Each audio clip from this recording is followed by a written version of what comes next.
20 months in now to the mayoralty, and it's still a great honour and a privilege to have been elected as the first mayor of Croydon. I'm a Croydon boy, like many of you, Croydon boys and girls, New Addington boys and girls. And my one desire is to get Croydon back on track and get Croydon back in the news for the right reasons and not the wrong reasons. But it's been quite a journey, and it's been looking after and trying to bring to heel one of the most delinquent local authorities in the country. I mean, on the finances, what we have is a £1.6 billion worth of debt. That's the debt of a small country, and that's costing us £66 million a year to service that debt, which is a huge amount of our income locally being spent on servicing debt. What we are in the unique position of is we do not have commissioners here in Croydon. Every other distressed authority has commissioners in place. What we have here is an improvement panel who are there to guide us, help us, and they report back to the Secretary of State. We've got assets, so one of our big things that we have to do, our big imperative, is to get that debt level down so that we can become a manageable local authority once again.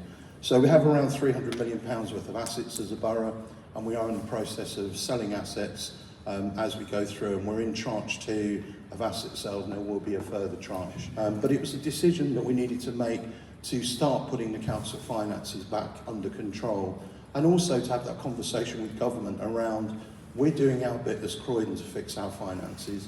We would like you, the government, to help us finish the job and complete fixing the finances, because that level of debt that we're holding is not something that this council and we, the people of Croydon, can deal with on our own. We need that support from government, and that's an ongoing conversation. All that doom and gloom said, we've achieved a lot in the last 18 to 20 months. Planning has changed greatly. Housing has had a real emphasis from my administration, and Lynn has been leading on the housing piece. And we've got the new repairs contract, which isn't perfect, but we are getting there, and we're listening to the responses coming back about what's not working. I think the biggest thing is about having the call centre back in-house, so we actually now know what's coming through the system. Whereas under the old Access system, they had the call centre and we had no knowledge of what was happening. And I think part of the problem we're now facing is that the level of repairs are much, much higher than we actually thought they were originally. But we're working through tenants and leaseholder panels and the Housing Improvement Board to make sure that that contract continues to deliver. We're working to restore and regenerate our town centre, working very closely with Westfield. Westfield have invested millions in Croydon by buying out their partner Hammerson.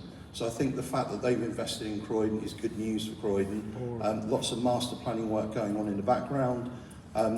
Annoyingly for me, lots of commercial things happening that I'm not allowed to talk about, but what I can say is the pace that Westfield are now going about things is much, much different, and they really are keen to deliver in the town centre. And also the £18.5 million of levelling up funding has come in from government, and we'll be working with Westfield and other partners to make sure that we deliver that holistically in the town centre. We've been working with our police colleagues across the borough and dealing with safety issues and youth issues. The community safety strategy is now in place, and most importantly, the youth delivery plan is in place, whereby we're actually delivering on the ground rather than just having a strategy. We are trying to hold those that brought Croydon to its knees to account.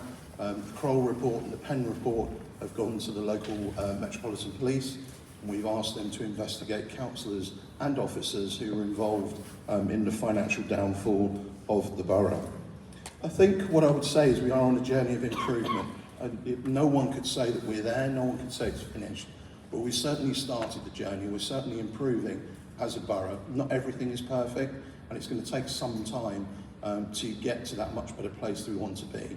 But there is hope. We've got great communities here in Croydon. New Addington community is an amazing community, and it's by coming together as communities, by working together through the various problems that we have, that we will rebuild Croydon, and we will get Croydon back to that place that we want it to be, and we will once again be proud of our borough and proud of our town. Thank you very much.